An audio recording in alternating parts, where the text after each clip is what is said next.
asking, don't we have tricky words in reading? Like sight words? Like in most cases, a person might say that this word is a tricky word, like time. But it is not a tricky word.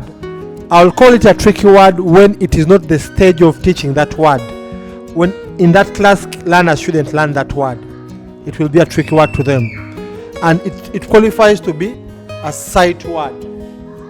When they reach that stage of learning the principles that are in this word, it ceases to be a sight word, a tricky word, and people will get to know its principle.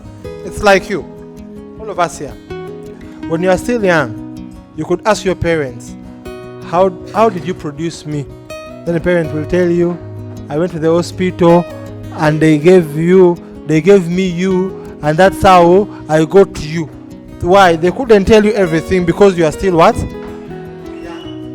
Now when you become old, the parent will tell you, stop playing with boys, you'll become pregnant.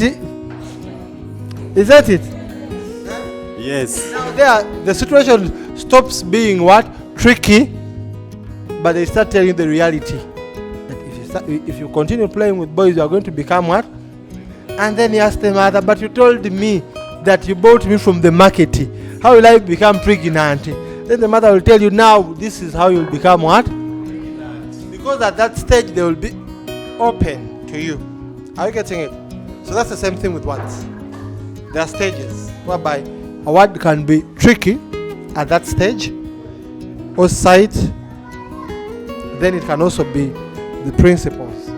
Now the only sight words again that we have are words when they are not English origin words. When they are not English what? Origin. Because some words are imported from other cultures and nations.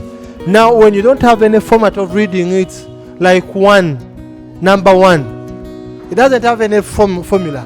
How will you read it? Are you getting it? So that one becomes a sight word. Even the word I. Is it answered now? Remember, thank you very much.